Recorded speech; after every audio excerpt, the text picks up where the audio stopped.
I don't know to what degree they can be dangerous, if they're as dangerous as heroin, or if it's more like cannabis, which doesn't have such a strong impact on you. They're known by different names in different countries. Psychoactive substances, legal highs, herbal highs, stimulants or ethnobotanicals.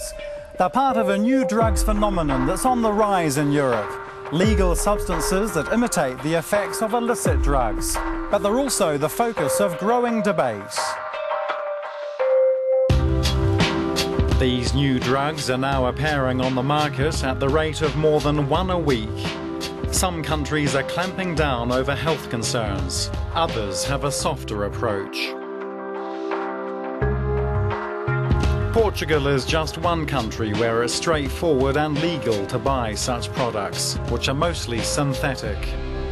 In Lisbon, we spoke to a man who's been a user of both outlawed and legal highs.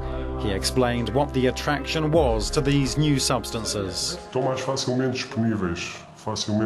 They are easier to get hold of. We can easily go to a store and buy them. They're new, so it's an opportunity to try something new. The police can't really say anything. They can't arrest us. They can't do anything. So we feel safer somehow using these drugs, which are more accessible.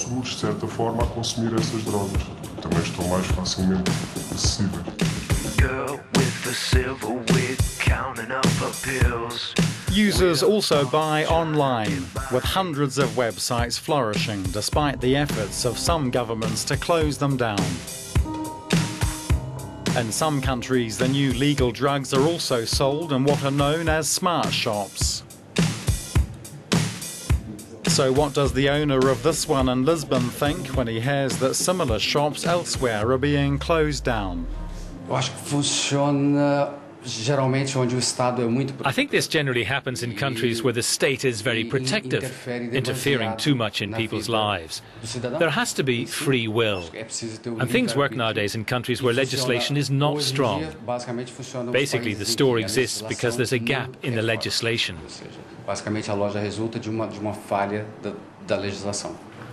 Portugal decriminalised personal possession of small amounts of drugs 10 years ago, opting instead to send offenders to a special counselling commission.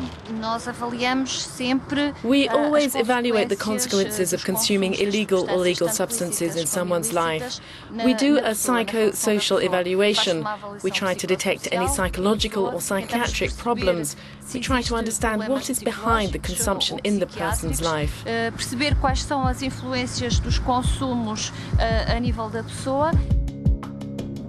Last year, 49 new substances were detected through an EU early warning system, and this year's list has already reached 36. These are substances that have never been tested in humans. These are substances that have no history in human use. These are substances that we know very little about toxicology, safety profile, pharmacology. So this is clearly something that we have to be aware and something that we need very rapidly to address whenever new substance comes to the market. Some of the so-called legal highs have been linked to illnesses and even deaths in some countries, pushing the issue further up the political agenda. London has even opened what is called a club drug clinic.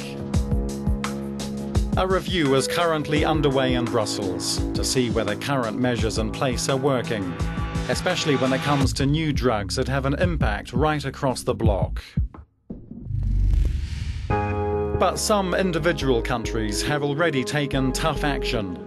Romania, for example, last year banned more than 40 new substances, a stance backed in the opinion polls. Experts here also highlight a particular concern. Addicts are injecting the cheaper, easier to find new drugs, just like they did with the likes of heroin.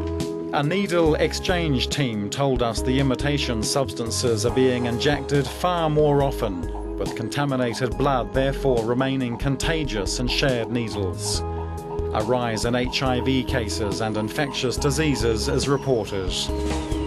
The workers also say some of the mixtures of new drugs can be far more dangerous than the well-known illicit drugs. Heroin users would have lived 10, 15, 20 years on heroin. A legal high user can die in somewhere between 6 months and 12 months. from the shooting if they're not lucky or very careful, and they are usually not. Yes, I'm afraid to say, but heroin was much better. Injecting heroin was more safe than injecting these new drugs. Their effects are devastating. Since those legal drugs appeared on the market, a lot of people got sick, contracting HIV, hepatitis, because they don't think about the consequences. They contain unknown substances that are very toxic, which damage the body a lot. If you take them for 6 or 7 months, you go from 70 kilos down to 30 or 40 kilos.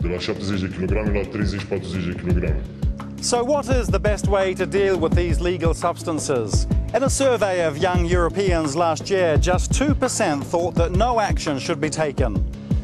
15% thought that consumption and sales should be regulated, much like alcohol and tobacco. Roughly a third supported a total ban on all psychoactive substances. But the majority say that they should only be banned if there's a risk to someone's health. Many state agencies and experts want total bans and more tough action. But some health organizations say it may be time to consider alternatives.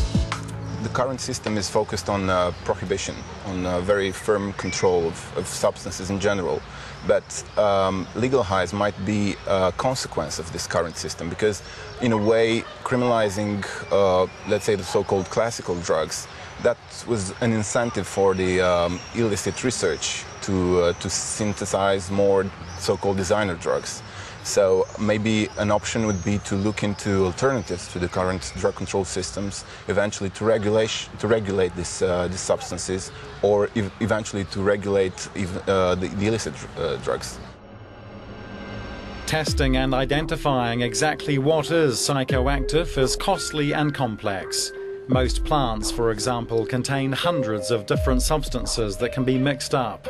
Specialists warn that it may never be possible to control everything. In the end, you can't prohibit the selling of salad, of bananas or whatever. And there are people who use banana peels, skins, to try to get a high. So we can't prohibit everything because they will always try to find different ways to get a high.